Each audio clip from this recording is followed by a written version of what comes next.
It's difficult to work out the real Byron at this stage.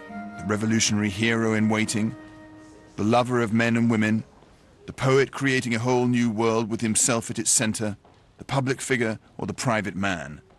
One thing is for certain, he was one of the earliest practitioners of modern PR.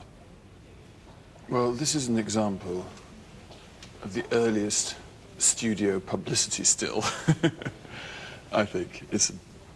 Having seen it in photographs, it's lovely to see it up close and personal. This is the Albanian outfit that I myself have worn the felt version of.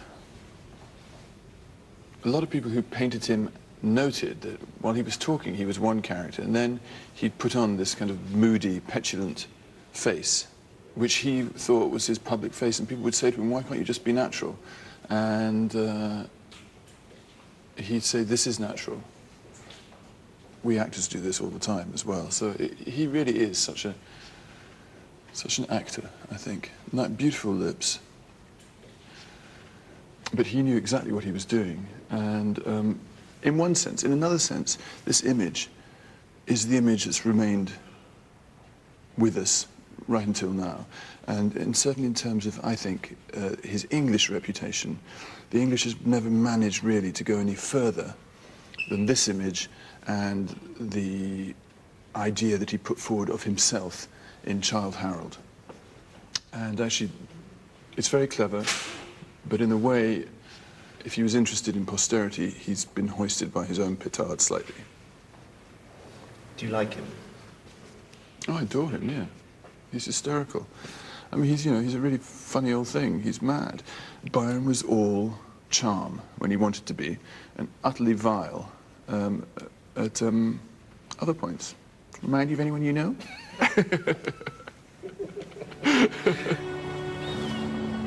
After 2 years abroad, Byron headed home with a time bomb, the manuscript of Childe Harold. This epic travelogue, suffused with sex, adventure and danger, would have a bigger impact on English readers than any poem that had ever been published. Facing him on the horizon was fame that he wouldn't have imagined happening, because it was just bigger than I think anyone's fame had been up to that point. It was a major international stardom, one of the first. And scandal. Scandal that was going to overwhelm him.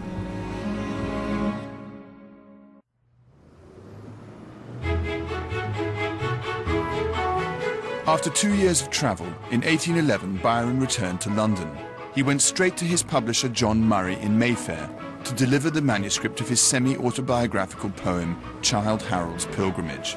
At 24, his life was about to be transformed. Come up, anyhow.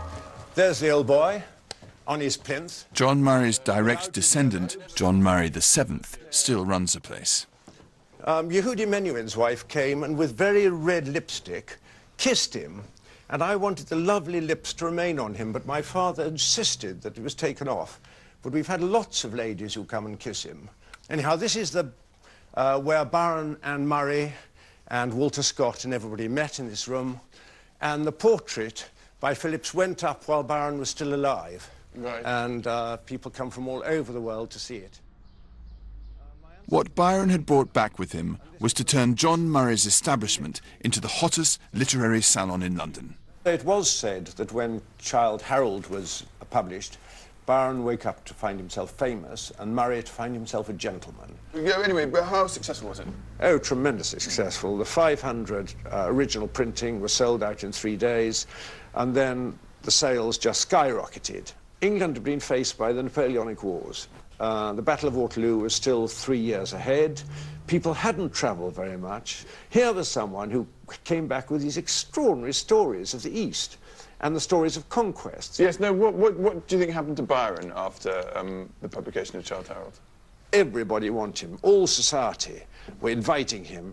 All the girls were after him. You know, it must have been an absolutely appalling period. But of course he enjoyed it to begin with, and he lived it up. Whenever he went to Drury Lane, everybody would say, that's Byron. Practically everybody had read the book, because they could in those days.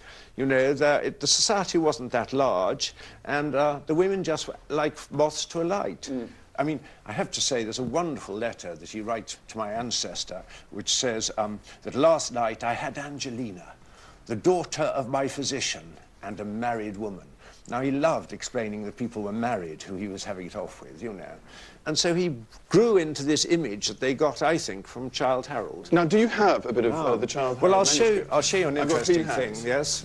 Here's the first two cantos, the manuscript of Childe Harold. And if we look here, you'll see what's very interesting is that in the first canto, you see it says Childe Byron. Oh, Byron. Byron. And he crosses out Byron and he puts Harold, which is the evidence that obviously it is fairly autobiographical.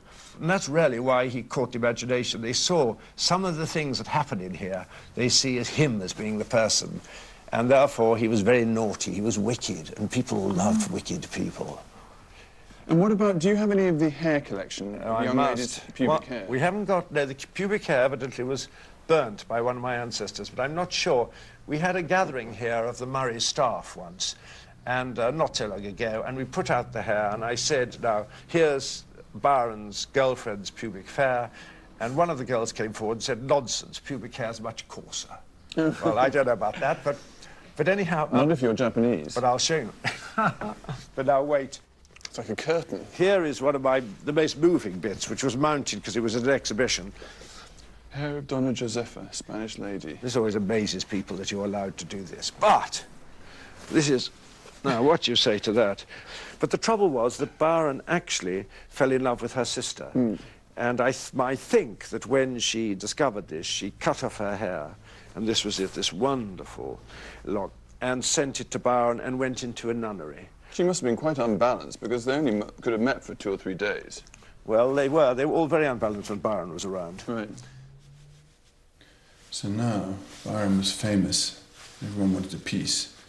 The invitations piled up, and Byron chose tonight's lucky hostess, and with his famous underlook, prepared to make the Jane Austen posh totties swoon and all the Mr. Darcys wet with jealousy. An inconsequential and crippled country squire without funds had made it right into the very heart of the empire. And for a brief moment, London society and Byron enjoyed a kind of dangerous honeymoon. This was a new kind of fame. Byron was mobbed everywhere he went. Society ladies rushed to give him patronage, and in one case it was rumoured that he repaid one of these women by trying to sleep with her 13-year-old daughter. When a torrid affair with Lady Caroline Lamb, the first real groupie, began to cool, she turned into a crazed stalker. Byron never chased women, they chased him.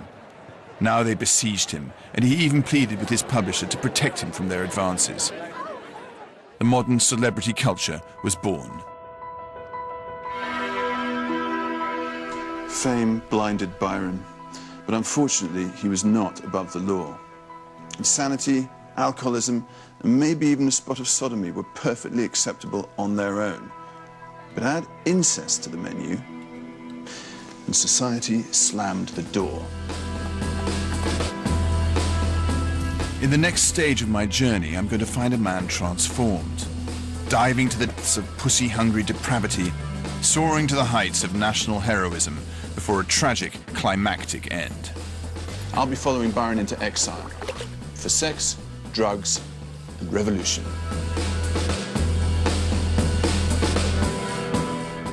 Well, from the makers of Secret Millionaire, a privileged and an impoverished family share a life-changing experience in how the other half live. Brand new to 4 this Thursday at 9. Next, though, who's in love with Noreen now, and why is Marcus throwing a tantrum? It's all hitting the fan in Big Brother.